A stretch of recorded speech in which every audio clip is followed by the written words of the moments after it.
தமிழ் உறவுகளுக்கு வணக்கம். கட்டெரும்பான காங்கிரஸ் என்ற தலைப்பில் இந்த காணொளியை காண்கிறோம். கட்டெரும்பான காங்கிரஸ். இந்தியாவின் முதல் பொதுத் தேர்தலில் 1952 முதல் பொதுத் தேர்தலில் காங்கிரஸ் கட்சி ஏறத்தாழ 350க்கும் அதிகமான தொகுதிகளில் வெற்றி பெற்று மக்களின் நம்பிக்கையை பெற்றது. அதற்கு அடுத்தபடியாக காங்கிரஸ் தேய ஆரம்பித்தது.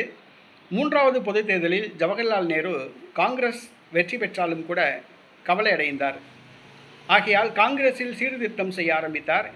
காங்கிரஸ் கட்சி தலைவராக காமராஜரை தேர்வு செய்தார். 60 வயதுக்கு மேற்பட்டவர்கள் அரசு பதவிகளில் இருக்கக்கூடாது, கட்சி பணிக்கு செல்ல வேண்டும் என்று காங்கிரஸ் கட்டளையிட்டது.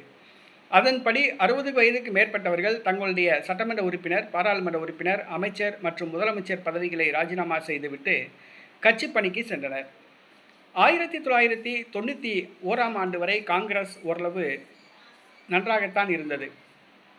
இந்தியாவிலேயே ஏறத்தாழ 29 மாநிலங்கள், 7 யூனியன் பிரதேசங்களில் ஒரே ஒரு மாநிலத்தில் மட்டும்தான் காங்கிரஸ் தேய்ந்திருந்தது. அது தமிழ்நாடு மட்டும். தமிழ்நாட்டில் மட்டும்தான் காங்கிரஸ் திமுகவோடோ அல்லது அதிமுகவோடோ கூட்டணி வைத்திருக்கும். மீதி அனைத்து மாநிலங்களிலும் காங்கிரஸ் தனித்து போட்டியிடும். அந்த அளவுக்கு காங்கிரஸ் வளர்ச்சி இருந்தது. காங்கிரஸ் நன்றாக இருந்தது. ஆனால் இப்பொழுது காங்கிரஸ் நிலைமையோ பரிதாபம். அநேக மாநிலங்களில் காங்கிரஸ் கட்சியே இல்லாத ஒரு சூழ்நிலை உள்ளது. தமிழகத்திலே காங்கிரஸ் கட்டெரும்பாகிவிட்டது. கேரளா, தெலுங்கானா, கர்நாடகா, புதுச்சேரி ஆகிய மாநிலங்களில் காங்கிரஸ் உள்ளது.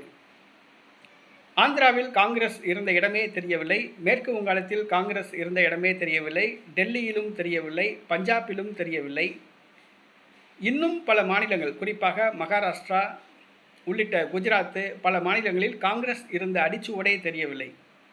தற்பொழுது காங்கிரஸ் கட்சி 2 அல்லது 5 மாநிலங்களில் தான் ஆட்சியை பிடிக்கக்கூடிய அளவுக்கு அல்லது எதிர்க்கட்சியாக உள்ளது. மற்ற மாநிலங்களிலெல்லாம் காங்கிரஸ் கட்சி 3வது இடத்துக்கு தள்ளப்பட்டுள்ளது. 4வது, 5வது இடத்துக்கு தள்ளப்பட்டது.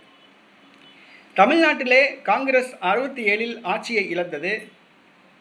1980ஆம் ஆண்டு நடைபெற்ற தமிழக சட்டப்பேரவைத் தேர்தலில் திமுகவுடன் கூட்டணி வைத்து சரிபாதி தொகுதிகளில் போட்டியிட்டது. 117 தொகுதிகளில் போட்டியிட்டது.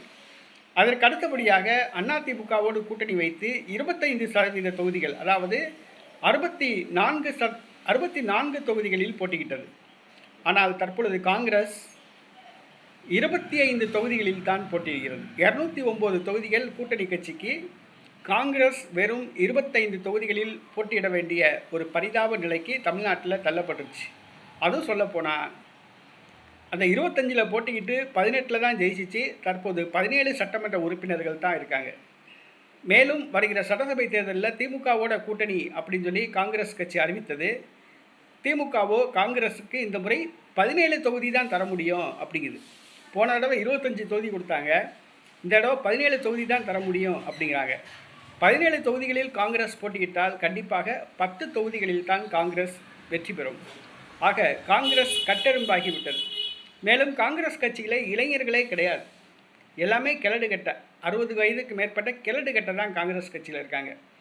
அடுத்தது காங்கிரஸ் கட்சிக்காரவங்க அகிம்சையை பின்பற்றலை, காங்கிரஸ் கொள்கையை பின்பற்றலை, எல்லாமே கட்ட பஞ்சாயத்து இந்த மாதிரி வேலையில் தான் ஈடுபடுறாங்க.